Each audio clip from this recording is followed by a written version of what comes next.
Well, the third and final day of pre-season testing in Bahrain is with us, and it didn't start exactly how all the teams would have liked it to have started out. A very long red flag period meant that everybody's lunches had been cancelled, and that's not something the teams like, and they also don't like losing all of that running. But what I like is the opportunity to see all of the cars back in the garages with quite a lot of the bodywork removed. And I thought we'd take a look at some of those details that are normally hidden.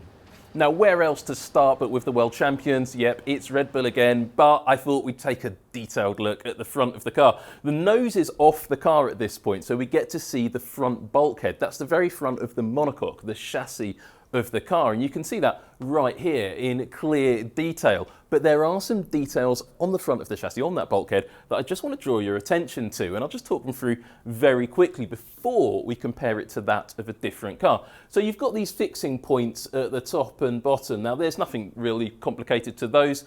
Those fixing points are literally just to bolt the nose on, and they're kind of quick release, so you can make a quick pit stop if the driver biffs into something early in the race. But that's just the nose fixing point, so that's not all that interesting. Then you've got the brake master cylinder here. Now Red Bull's only got one there, and they relocated the other one, the clutch cylinder. I forget which way around it's, whether the brake cylinder is out the front or the clutch cylinder is further back, but one of them's located somewhere else in the leading part of the chassis. We haven't really got good footage of that yet, but we will get it. And another thing to take a really interesting look at, and myself and Craig Scarborough have taken a look at this in the past, but it's really interesting to see that Red Bull have carried this over to this year's car, the RB20. Take a look at this little pipe coming up to the front here. That's the driver's drink tube, because the drinks tube is located somewhere deep down in the tip of the nose cone. Now, I think Red Bull does that for weight distribution reasons. There was some speculation, was that the drinks bottle? Yes, I had a look inside the nose cone last season, and sure enough, both them and RB have the drinks bottle right at the tip of the nose. A litre of water, maybe a litre and a half of water at the front of the car, or I think in Max Verstappen's case, coconut water we saw a couple of seasons ago. That, as the driver drinks, could it balance out the weight distribution through a Grand Prix? Don't know, maybe a just driver likes to have cool water from the front tip with that cooling slot, except there is no cooling slot on the front of the RB20 yet, so maybe that water's getting nice and warm. The other thing I want to draw your attention to very quickly is the electrical connector. There's sensors in the nose and in the front wing. That's just connected there, and when the drivers come in to change their nose because they've had a little accident, the team have quick release systems, so there's a quick release electrical connector there, so they can just whip off the nose with a couple of screws either side and put the new one back on. Then finally, let's just take a look at the steering position. You can see the steering components down here at the bottom of the chassis. Now, if you'd looked at a F1 car from a few seasons ago, you'd have seen the steering position much higher. The teams decided a little while ago that they wanted to get the steering positions lower for aerodynamic reasons, so the steering arms are located with the lower wishbones. That's purely for aerodynamics, not for any steering geometries or feel for the driver. And you'll see similar designs laid out up and down the pit lane. And as we go down the pit lane, I think we should go and take a look at a car that some people once called a green bull, but I don't think that's fair. It's the Aston Martin. Quite a different layout. You'll notice the Red Bull we were just looking at is a pull rod front suspension car. This is a push rod front suspension car, but actually the front bulkhead on the Aston Martin looks a bit cleaner, and their way of arranging those different components is subtly different. No driver's drinks bottle on the front of the Aston Martin note. They've got their drinks bottle, I think, behind the driver's seat or underneath their bottom. But you can see again a single master cylinder at the front, the other master cylinder located somewhere else in the car. But then you can see again that low steering position down here, just to get that steering arm lower down, all about the aerodynamics of the car. And Aston Martin has done some quite interesting things around the front suspension. Just pay quick attention to the way the upper wishbone droops down outboard of the chassis. I think we're going to take a detailed look at that later in the season. The only other thing I want to draw your attention to on the Aston Martin front bulkhead is, remember on the Red Bull, you had those protruding bolts coming out in those 4 locations to put the nose on?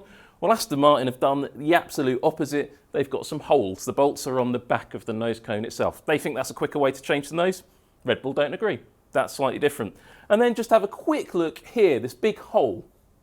That is the hole that is fed by the driver cooling duct in the tip of the nose. Has nothing to do with the new coming driver cooling ducts, which would be located on the Aston Martin about there. It's not fitted with them. in this picture. And just to give you a bit of an oversight on that, let's have a look at another pull rod car. It's the McLaren, subtly different layout, slightly more cluttered on the McLaren, which is not something you'd expect compared to the Aston Martin. But you can see here quite clearly a massive hole for the driver cooling duct that's in the tip of the nose. And we have seen that McLaren's got quite a big hole on the nose tip in Bahrain. I wonder if they'll keep that for the rest of the season, or will they try something different as the year goes on? I suspect they will. Again, low steering position for the McLaren. You can see the steering components down here and where they're mounted very low for those aerodynamic reasons. And McLaren, they've gone, as you can see, for male attachments on the chassis, and the female attachments, the holes, are on the nose cone itself. So the other way around to Aston Martin. And as I say, keep an eye on the master cylinders. McLaren, twin master cylinders on the nose. So they've decided to move all of that weight right to the front of the car. So let's take a wander actually back up the pit lane to where we started, because one of the reasons that Red Bull was in the garage for a little while with that red flag was that they were having some brake problems, and it gave us an opportunity, a little bit of a rare opportunity, to have a closer look at the friction material of a Formula One car, because it's normally buried underneath those cake tins, those carbon fibre shrouds that look like tins you put cakes in, hence the name. And you can see here, a Formula One car's brake system works just like one on a road car. You've got discs and pads, but the discs and pads, the friction material, are made out of carbon fibre composite, essentially. It's a bit more complicated than that, but we're not going to go into all of that here. Just thought I'd show you. We've got the Red Bull front caliper here. Really clever piece of engineering, something we're going to take a look at in a lot more detail later in the season. But check out here, you can see the brake pads are in position here and numbered inside and outside, big chunky brake pads. But you'll notice there's no cooling holes on those brake pads, because brake pad cooling were essentially outlawed a little while ago. But then you can see the brake disc up here, and that has a huge amount of drillings. I'm not going to count them all because there's thousands in there, but 5 drillings in a diagonal pattern across the width of the brake disc. Now, teams have a choice of different friction material through the season. It comes from different suppliers, companies like Carbon Industry, Brembo. Not sure if this is the Brembo or the Carbon Industry disc on the Red Bull at the moment. I think it's probably the Brembo, but they've been experimenting with both, I believe, because drivers have different preferences in terms of the way the brakes feel, and different circuits and different patterns of those drillings are available to each driver from each manufacturer as well. So there is a bit of chopping and changing for the drivers and for the teams with that front brake layout. I just thought this was a lovely opportunity to see the braking system of a Formula One car. And while the mechanics were working at the front end of the Red Bull on the brake system, at the rear of the car, they took the engine cover off, and we just got a very nice glimpse of some of the cooling system on the car. We saw on day 1 those cooling slots behind the driver's shoulder. On day 2, we saw the cooling exits on the top of the car. Well, on day 3, we can take a look underneath the bodywork, and you can see that cooling outlet on the side. That's what you saw with that sort of almost jet airliner style cooling outlet on that side, that metal duct that they've been playing around with all through the test. There's an air outlet. You can see the cooler upstream of it. Not quite sure yet what is being cooled by that shoulder cooler, but that is being fed by those coolers over the driver's shoulders. What's being fed by the coolers we haven't seen back here remains to be seen. You can just see the top of the Honda power unit here, that's the air filter housing just at the top, and then the plenum goes down from there. And then you can just see one of the coolers in the side pod here sitting very high up. And these sort of images has led to a lot of speculation that Red Bull are going to go zero pod. I don't think they are, looking at the size of these coolers, or they're going to have to completely redesign the cooling layout. They did do that last year a couple of times, so I wouldn't rule it out, but it does look like a big job to change it. And the car's only just been launched.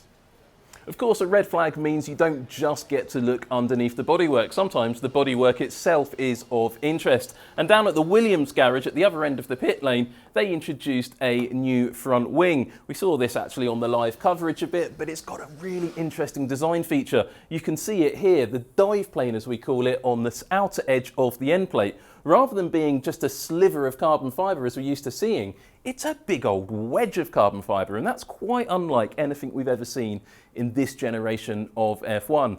I wonder if other teams are going to take note of that and start copying it. Williams, of course, has got quite a high amount of wind tunnel and CFD allowance, so maybe they can experiment with a few other things that the current top teams can't do. But speaking of a top team experimenting, who can not talk about Ferrari? When the green light finally came on, the Ferrari took to the track, and my word, did the Italian team have a test program lined up.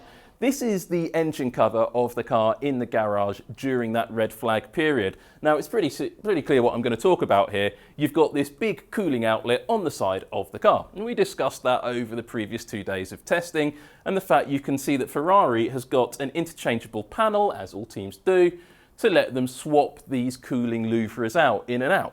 Now you tend to see 1 or maybe 2 patterns through the weekend. Ferrari ran an asymmetric layout at the start of the test, with 1 cooling outlet on this side of the car and 2 on the other. And we were going to talk about that and how teams run asymmetric cooling layouts. Then the car took to the track at the start of the session, and sure enough, it came into the pits, and our producers noticed very quickly the car had grown a second cooling louvre on the side of the bodywork. So already they tried a second cooling package, and there were 2 cooling louvres on the other side. That's something nice to talk about in Tech Talk, we thought. Let's go and detail that. As we were preparing and coming on air, we saw the car take to the track, and look at that. A huge chunk of cooling louvres. We can play that clip back for you and just have a bit of a closer look. But this is what you expect to see from all of the teams through a race season rather than a pre-season test. But Ferrari are taking that very seriously. Look at that. They've opened up the panel. And I think there's scope even for more cooling louvres to appear. Are we going to get to 2022 levels of Ferraris having more gills than the average fish shop? Not sure, but they are really trying their different technical development directions at the moment.